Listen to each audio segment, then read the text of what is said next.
membership, he got to bring a guest to a particular event. And it was the first event I went to. It was also in 2002. It cost me $3,000. It was all the extra money I had. We went up to Vancouver, Canada, and Whistler. We kind of went back and forth between those two cities. And it was me, about 30 other people who were amazing. Talk about high-end peers. I'm 22 years old. Right? These guys are all, wealthy and older and doing amazing things in life. And talk about a think tank of peers. And I went up there and I got to be around these people because he got to invite me on the trip. I got a taste of it. You ever get a taste of something that's so good you know you have to get the rest? You ever get like you go to like a ice cream or gelato place or Cold Stone? Anyone ever been to Cold Stone before? And you go in and you say, well, let me try a taste of that one. And they give you like the crazy chocolate cheesecake, pumpkin pie, apple strudel, whatever the heck the flavor is. And you try it. And your tongue kind of dances around on, and does different little tricks and flips in your mouth. And you go, yeah, man, give me the, what's that, the gotta have it size? I'll take that one. That's their large size. Did you know that? Their large size has gotta have it. So, that's the kind of thing. So I got the taste for platinum and I said, I'm in, I gotta do this. So I set the goal and I never thought I'd actually do that. But 3 years later, I brought my then girlfriend, who I would be engaged to be married later on at some point, and luckily that didn't work out. That's another story.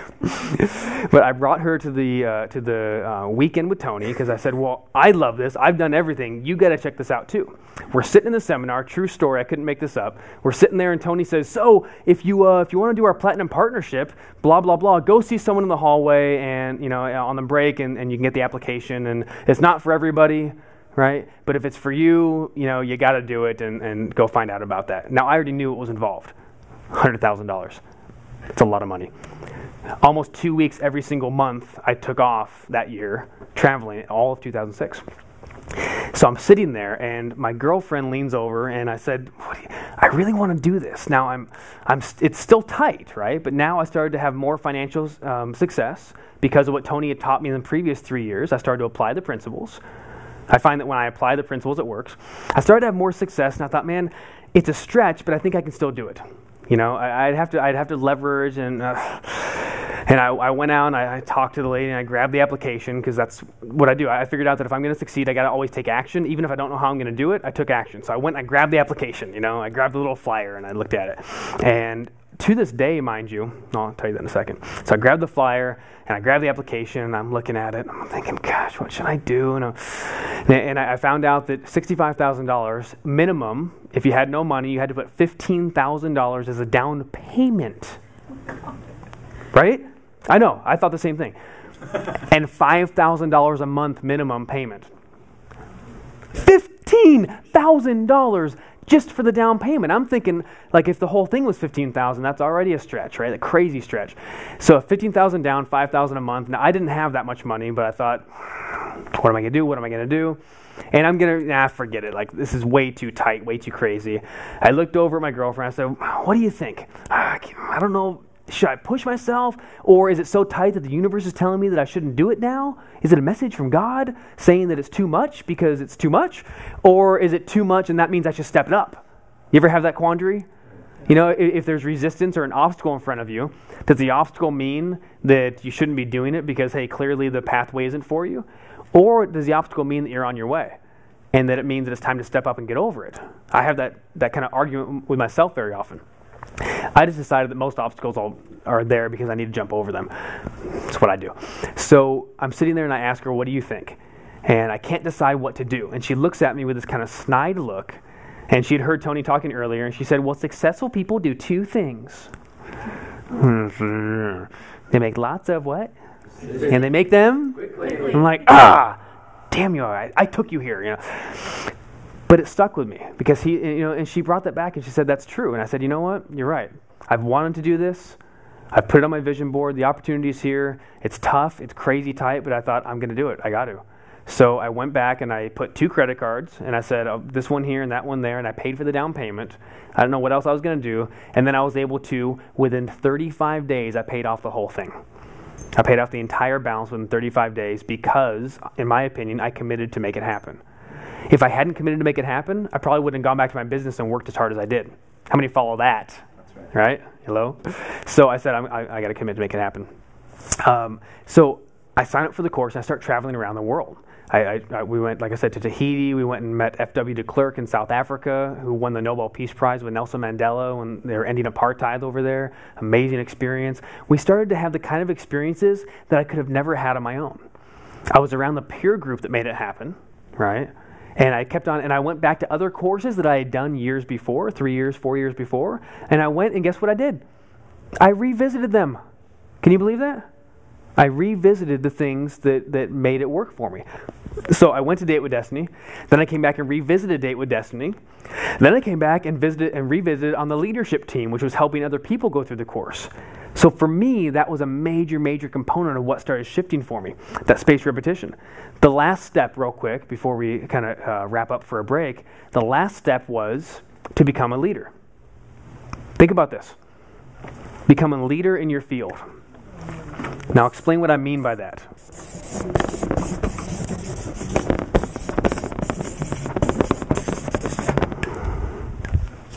This is not a class in good penmanship, so I hope that works for you. Become a leader in your field. So let me ask you a question. What's the ultimate test of you learning something, applying something, making it work, and knowing it? What's the ultimate test that everything that you did was true and that you know that it works? Teach it to someone else, right? Teach it to someone else. Not only that, but how many of you have ever found that the best way to really learn something and bring it out in yourself is to teach to somebody else?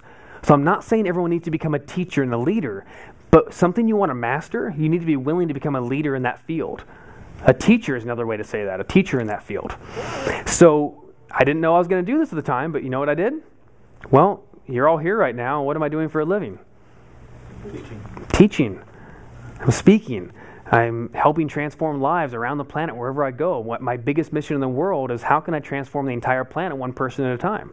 How can we do that? Well, the first thing I had to do was start to teach the things that I knew. I had to share those. So once I learned everything I could, I went to all the Tony stuff, and then I found a new mentor, and I went to all NLP trainings.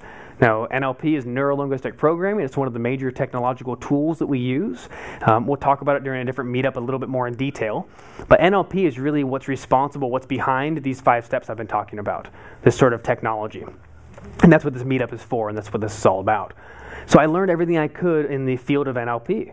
I started learning, what did Tony do on stage? He was actually doing hypnosis. He was using NLP. He was doing timeline work. He did all these things, and I wanted to learn all those tools, right? It's like I wanted to learn, what was behind the wizard behind the curtain.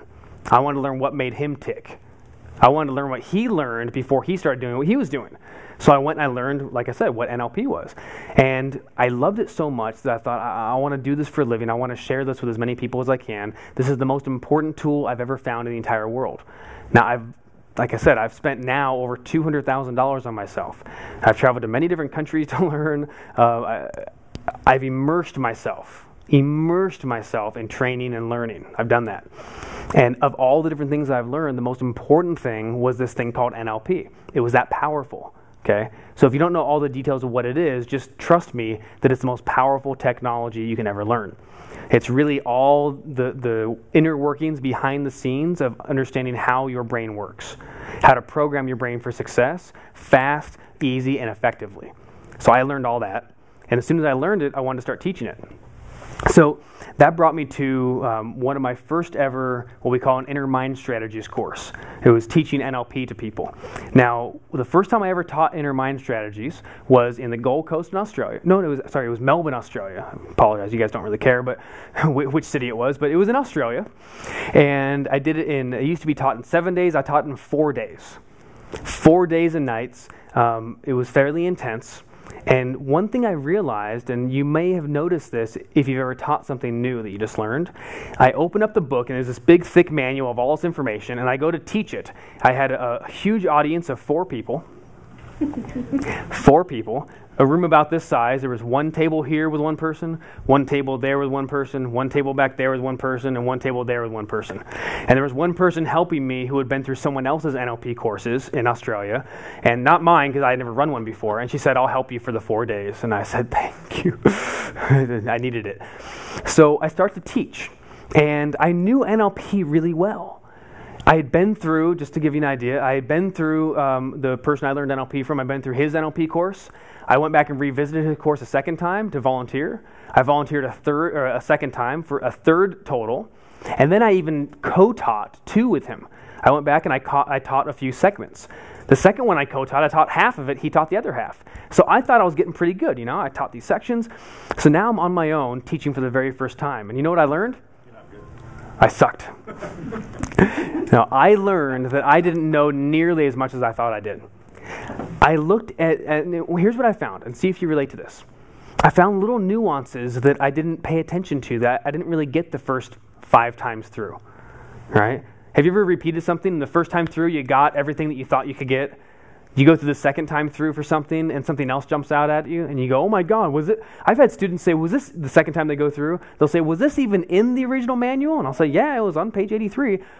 I completely passed it by. I didn't even see it the first time because there's so much information. So by the time I went through it the 5th time, I thought I had everything. But here's what made it work for me. The thing that truly got me to the point where I could master this skill now, the thing that got me to that point was by teaching it. The first time I taught it, I went through and what I had to do was make crap up. I went through and I went, oh, and I read like the 3rd step to whatever the thing was, whatever the technique was. And I didn't know what the 3rd step meant. I didn't know what that line meant. Of course, I have this massive group of 4 people, so I had to act as if I was, because I'm the teacher. I can't say, I'm not sure what this is. What do you guys think? They paid to be here. They paid several $1,000s to be there, in fact, at the time. I'm like, okay, I got to figure this out. So I went through but my unconscious mind started to go through my past learnings. And here's a funny thing that happens. You guys all know you have a conscious mind and an unconscious mind? Yeah? The unconscious mind is that part of your mind that's just kind of running in the background that you're not aware of. Conscious mind is what you're saying, what you're doing. So my unconscious mind, when I put myself on the spot and I said, step 3 means, and I had to say something, right? Otherwise I just stop and go. So I had to say something, and when I put myself on the spot to say something, my unconscious mind stepped in and recited exactly what I had learned previously that I forgot that I learned. How cool is that? You'll do the same thing, I promise you. That's how it works. When you start to teach something that you know, but you don't know that you know that well, that's what starts happening. So that all started coming out. And after I finished teaching my first class, first I was exhausted because I put so much energy into it. But afterwards I thought, man, I'm a lot better than I thought I was, and I'm also a lot worse than I thought I was. I was a lot better than I thought I was at doing the craft, but I was still so far from mastery than I thought. I thought I had mastered it just by learning it and by doing it. Does that make sense? I promise you, it's not till you teach it. Be a great salesperson, learn how to sell a ton and be really good at it. It's not till you start teaching groups of salespeople that you realize how much you either know or you don't know. It's what cemented in everything for me. I've done this and apply it in everywhere in life. So the 5th step is probably the most crucial step. Become a leader in the field. And that means you're cementing in your learnings and you're teaching somebody else the thing that you know, the thing that you've learned, and the thing you do well. Okay? Now that's what I did with this NLP. I did it with finances, right? I did it with financial wealth, didn't I? I started learning how to do it really well. I immersed myself with my first mentor, Ed. I did everything I could to learn it. I repeated every single day I went into work. And then, of course, I became a leader eventually because when I opened my own business, I had to hire salespeople. I had to hire processors, and I taught the processors. I mentored them in how to process the files very, very well, the way I learned to do it. By the way, you want to learn all aspects of whatever the thing is that you do. Learn all aspects. I telemarketed when I started. I sucked at it, but I learned how to do it. I telemarketed, I processed, I copied, I made coffee. I mean, the littlest things. And you ever seen the movie The Karate Kid? You ever seen The Karate Kid? What I didn't know at the time is my first mentor was actually having me wax on and wax off. I didn't know it. I didn't know what he was doing at the time. Remember the original Karate Kid, right? Wax the car, Daniel-san. But I want to learn how to fight. He's like, you are, you dumb butt, But no, wax my car. So I'm like making coffee. Okay, I made coffee all the time. I got really good at making coffee. I thought this is a pointless skill. And then later on, I'm running my own business and running my own company. And guess what? People come in, and oddly enough, some people don't know how to make a commercial cup of coffee. So I showed them how to do that. And here's how the scoops, and here's the thing. And simple little things, but all the way, how you do the little things is how you do the big things. How you do little things is how you do big things. you know, for everything from coffee to everything in the entire business. So I started teaching the other people how to sell, how to run the business, I had to learn how to do accounting. God, can you imagine? Some people say, I don't need to learn how to do accounting. I'm going to run a business. Someone else can handle that. I'm going to outsource that. Trust me, if your accountant can count and you can't, you're going to be broke. Major problem there, right? So I said, I need to learn how to do accounting. I need to learn how to do all of my business. And I learned how to do all of it, and then I did all of it, and then I taught all of it to the people I hired. I did it with NLP. And now, of course, I've been mentoring. If you've been to any of our other meetups or our advanced courses, you've maybe seen Mel. He's our head trainer and business partner. Hi, Mel. You've seen Anastasia or Mike or Kasusha. They're all here. Well, Kasusha went back to the baby. But, to mentor the new trainers, I can't just teach them how to do something. I need to be excellent at the thing that I do. I need to stay excellent, stay on top of the game, continuously learning, continuous learning. I go to at least a seminar or two every single year. Even though I've been to countless seminars, I told you how much money and time I've spent. I'm going to a new marketing seminar next month. I always do new seminars, new learnings, new experiences because I want to stay at the top. I want to stay the best I can in the game, right? Remember the muscle? You don't work out once. Even if you worked out for 4 years and you never worked out again, what happens? All the muscles become flabby. And it's even worse. You're even worse than when you started, right? You ever seen someone who's like an ex-bodybuilder who used to work out years ago and for 20 years they haven't, right? Completely out of shape. It's almost even worse than before they started working out in the first place. So continuously lifting those muscles. Give you one more quick example of this. I want to make sure that, again, you can apply these keys. And I want you to know this isn't just for learning from what I did for finding my mentor and Tony or my financial success. I apply this to everything. So I'll give you one more example real quick before we finish. I applied this to snowboarding, of all things. Right? How do you do that with snowboarding? Well, I'll tell you after the break. We have a 10-minute break. We'll come back and we'll wrap things up shortly. We'll be done by 9, so take about a 10-minute break. If you haven't and you want some, there's coffee and tea and water, and help yourself to the kitchen. My casa is your casa, and we'll see you in 10 minutes.